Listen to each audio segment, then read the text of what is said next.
Welcome back to CC Convos. Today we're going to be talking about 10 ways to save money to live a happier and healthier life. My first tip would be to switch your cleaners to more eco-friendly and like an all-purpose cleaner. I recently just got the Dr. Bronner's unscented like multi-purpose concentrated soap, and I had an empty bottle from my previous all-purpose cleaner, so I just reused it, put a little bit at the bottom, and then put bottled water inside and made my own sort of all-purpose cleaner. And honestly, it works so much better than I thought it would.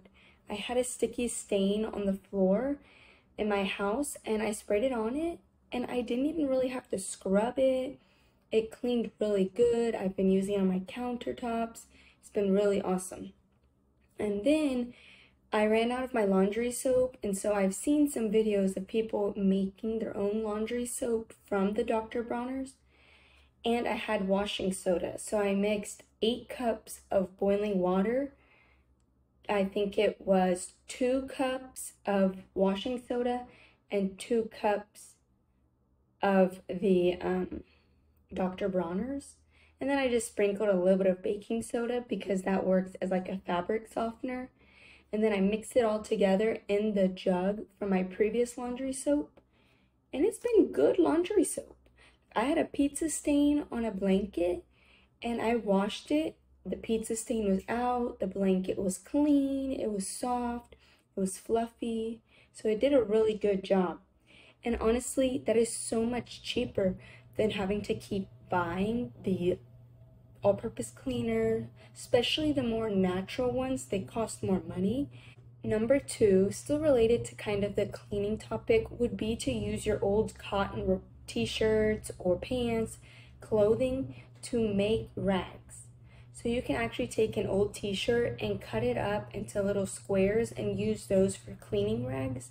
Or if you're cleaning up something dirtier, you can just use it and throw it away. Number 3 would be to look in your pantry and your fridge before you go grocery shopping. So when you're making your list or your menu of what you want to eat that week, go shopping in your fridge and your pantry first to see what you have and how you can use those ingredients to make something. So then you're only buying the ingredients that are missing. Number 4 would be to use the online apps like H-E-B Online, where you can pick it up at curbside. This will allow you to keep track of how much money you're spending. So yeah, you might be charged a little bit more for like groceries when you pick them up, but a lot of times when you go to the grocery store, yes, you might have a list, but you're not sure how much it will cost till you actually check out. And a lot of times we go to the store and we're kind of hungry and we start throwing things in. Even if we looked at each thing and we pick the cheapest item, we add in sometimes too many things, which then increase the cost. And we don't know the exact number until it's time to check out. So with the online apps, you're able to look at the exact number before you check out. You can also scroll all of the coupons, the buy one, get one deals, and it's just more convenient. Number 5 would be to look at which gas station around you offers the cheapest gas. So there is some apps such as Gas Buddy that will look at your current location and pick the gas station around you that has the best deal. Number 6 is to activate cashback deals. So a lot of times on your bank, you can scroll down to your mobile banking and it will have like these deals. So on Wells Fargo, you can activate different deals for stores and sometimes even gas places. So for a while there was like Chevron, and you activate it, you would get 3% cash back when you get gas at the pump. Well, if you use a rewards credit card, maybe from your bank, then you actually would get the points from the reward card plus the activated offer of that 3%. So if you're gonna buy something anyways, or you regularly shop at these places, I would go ahead and activate them and just regularly check. So then you can just add more and more points to get that cash back. 7 would be budgeting. And I'm not talking about the budgeting where you put it on an Excel spreadsheet and you have to look at every little penny to see how much things cost in each category. But I'm letting my bank do it. So actually on your online banking, a lot of times they have features that will budget and track your money for you. So right now I'm using that feature, and to make it easy, I'm having all of my expenses and my income revolve in my checking account. I'm keeping my savings account the same. I'm just putting money in it. I'm not spending or taking any money out of it. I use a credit card through my bank that I use probably for 90% of my expenses, and then I just pay it in full with my checking. I get paid through my checking and everything. So then I can look up on the feature and it will tell me how much I made and how much I spent, and it will be very accurate because I don't have money coming out of multiple accounts. Number 8 is a big one. I do this a lot. So before you buy a big purchase, think about it for at least 3 days.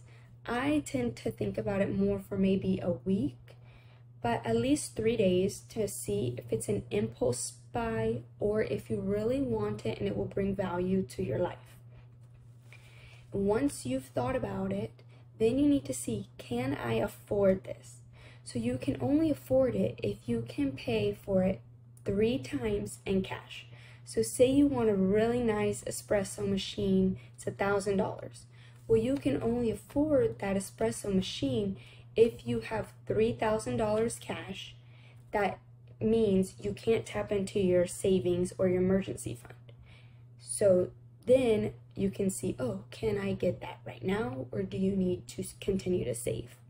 I also use the you can't afford it until you can pay for 3 when I do financing.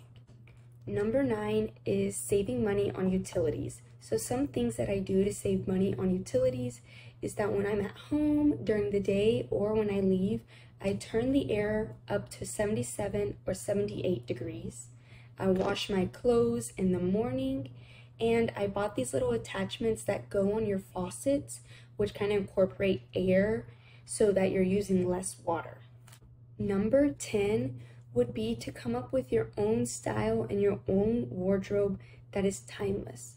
A lot of times I see copy and paste versions where everybody has the same name brand clothing, the same type of cup, the same type of watch, the same type of shoes.